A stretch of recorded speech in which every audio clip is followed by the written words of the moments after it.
What in the name of God is going on here?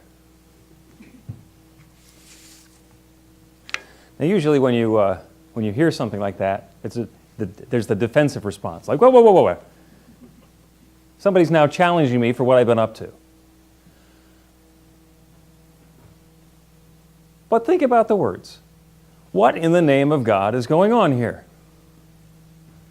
Well, what in the name of God do we want to be going on here?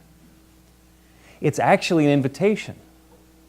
It's an invitation for an invocation, where we can claim what we want to have going on here in the name of God.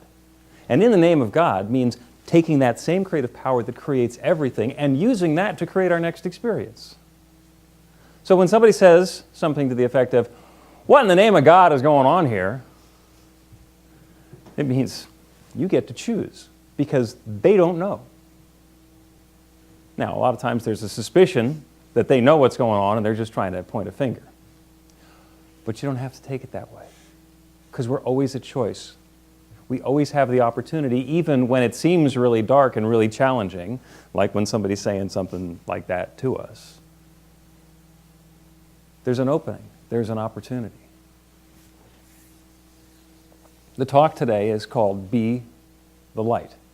Pretty simple. And it's the solstice today, as I had mentioned a little bit earlier. It's the darkest day of the year, the longest night. And that changes. That shift happens. The wonderful thing about the solstice is that it's been getting darker for 6 months. Every day has been a little shorter than the day before. Every day, the night is a little longer than it was before. And I think I mentioned, my brother calls the last month of this the gray season. And he lives in Boston, which means that the gray is really gray. And he has found over the years that he reacts to that just psychologically, because it gets to him, the constant grayness, the lack of light. There are people with seasonal affective disorder who have to get bright lights to put in their living room just to keep from going down into that spiral. And that's okay. That's an invitation. Okay, I need more light. I'm going to get some so that I don't go crazy. And that's a wonderful thing.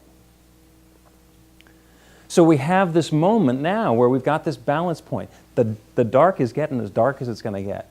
And our science tells us that it's not going to get darker and it's not going to get colder. This is the moment, 6:03 p.m. today, when it starts getting lighter, where it's leading towards springtime and summertime as the seasons change. That's also, incidentally, when fall ends and winter begins. Feels to me like winter's already been going for a month. But that's the moment that it happens. So we get to talk about the light. And the thing that makes it easiest to talk about the light is the darkness, because that's where the contrast comes from.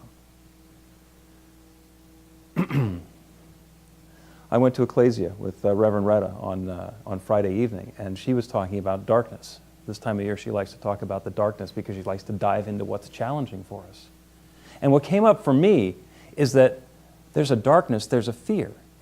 Because a lot of times you hear that from kids all the time, they're afraid of the dark. And the reminder for me was that the problem isn't the darkness.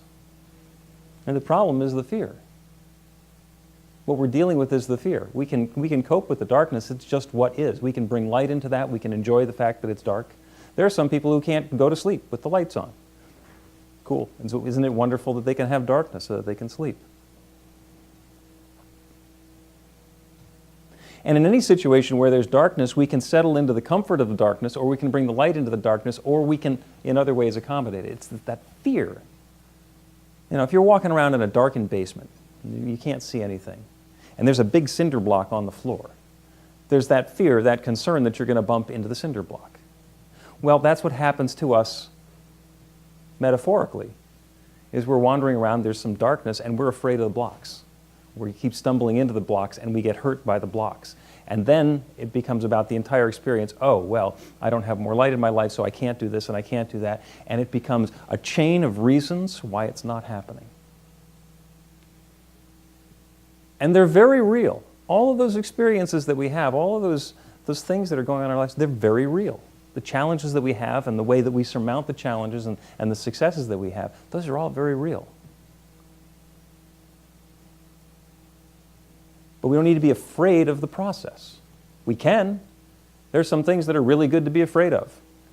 If you have an opportunity to get into, let's say, a cage with a dozen really hungry lions, that natural fear, that's working for you.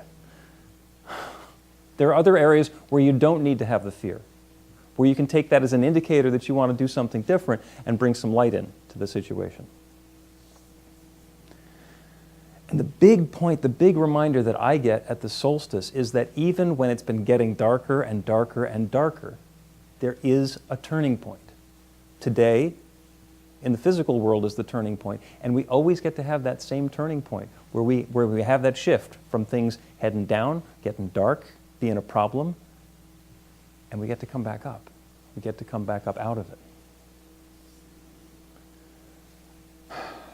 There's some scripture. Actually, it's technical scripture. I've got a lot of people who can quote scripture really well around me. As it was in the beginning, is now, and ever shall be. It's a doxology. It's not in the Bible, but it's said at the end of a lot of prayers. And it's said in a lot of different traditions.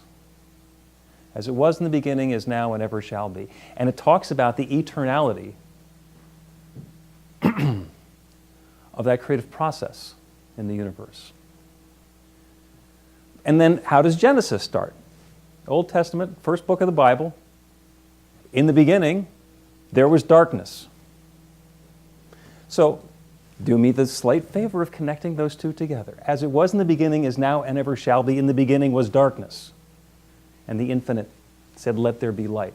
That's what always has been and ever shall be. That same process of having the opportunity, the openness, the darkness, and that ability to claim the light, to set that invocation.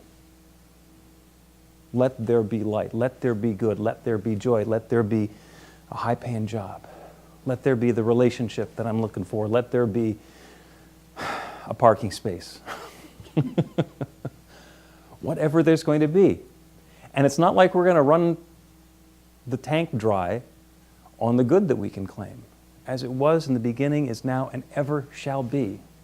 That process is always available to us. We always have the opportunity to bring more of that good, more of that joy, more of that light into our lives.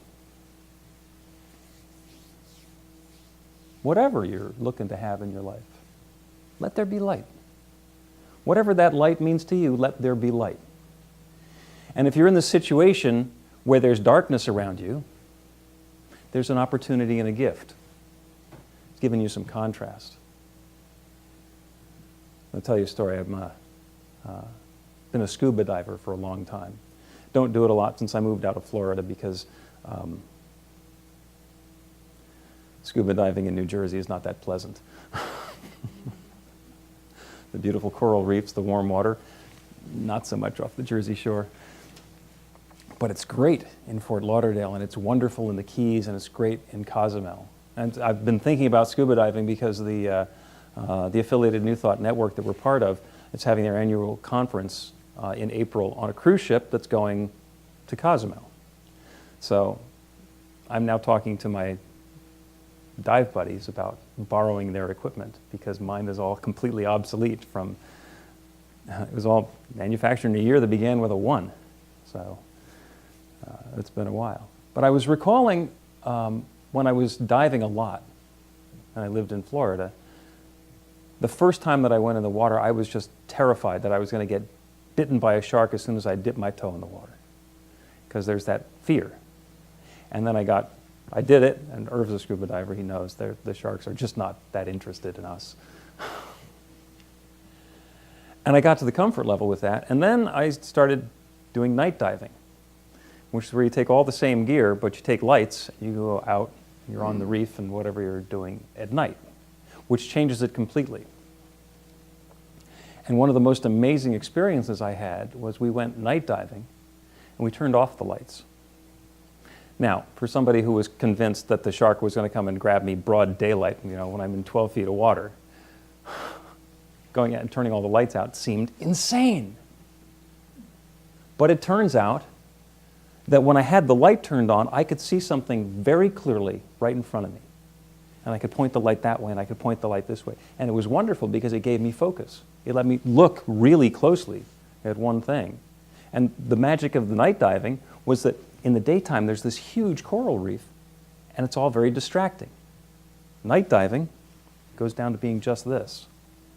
Turn the lights off, became a Zen experience, because that's what it was like on the reef all the time for everybody else who was on the reef.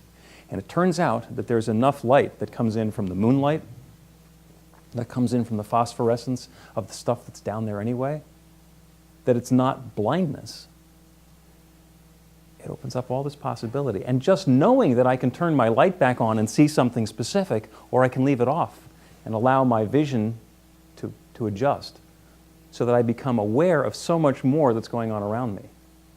It's this fabulous, huge ecosystem that's been there for hundreds or thousands of years.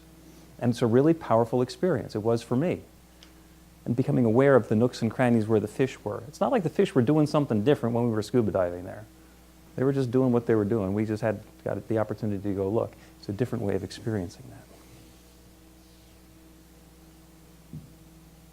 So when you're feeling the darkness, and it's feeling oppressive, and it's feeling challenging, because sometimes it does. Sometimes it just seems gray. Sometimes it seems like it's not working, whatever it is that you want to be having. That there's something more that you're straining for, that you're reaching for. Take a moment and embrace that experience and say, this is my invitation. This is my invitation to choose what I want to bring into my life. It's not about the darkness. The darkness is the invitation. The lights work so much better in the dark. We were over at CA House yesterday, sort of praying the space in and figuring out how we're going to accommodate our group over there and make it really comfortable. And there are no theater lights there. Then when we turn the lights down for the meditation, it's not going to get dark because there's a lot of natural light there. Is that good? Is that bad? Some people like the fact that we can turn the lights way down during the meditation and it makes it feel womb-like in here. So maybe the darkness is good. Or maybe having the light around us is going to be good. Maybe both. But we're a choice. We get to choose what it is that we want to have in our experience. And when the situation is at hand, we can make the most of it and take that gift that's in the moment and bring our best selves to it. We always have the light. We carry the light around inside of us all the time. It's our choice to share it. And sometimes we get eclipsed. Sometimes there's another person, or there's a big object, or there's a situation, or a circumstance that's going on, and it doesn't matter how much light we have, it's blocked. Our light's not shining into the situation. There is an eclipse going on. There's a block or a problem or a difficulty. And that's very real. Everybody's seen a lunar eclipse at night. There's a thing on the moon, or a solar eclipse where the moon blocks out the sun completely.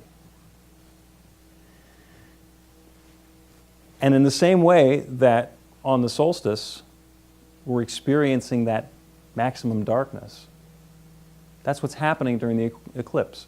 The metaphor is that that's what happens in our lives. Something comes along as a shadow, as a block, as an obstruction, and it's not something that's there to stay. It's something there as an invitation. We can continue to be in the shadow, or we can make some use of what's going on when the shadow comes into our experience. Everybody in the room, I'm sure, has heard of Albert Einstein, who changed the world with his theory of relativity, which replaced Newtonian physics. And he had written these papers, and he had thought of these things, and he had done this, but nobody knew who he was. He was a theoretical physicist working on equations and theories and thinking up stuff, but it had no application in the real world. And then what happened, and one of the things that he said is, when light goes past a very heavy object that has gravity, the gravity is actually going to bend the light. And Newtonian physics said it would a little bit, but Einstein's theory said it would a lot more. There was no way to figure out how a massive object is going to bend the light. So you know what happened? Anybody know the story? The guy who was running the Royal Academy, which was like the bastion of Newtonian physics, because Newton was their guy, was Sir Arthur Eddington. And he was familiar with Einstein's work. And they realized that there was going to be a total solar eclipse in 1919. So Eddington and another team went to 2 different places with telescopes so that they could take a photograph of the light, the stars coming past the sun.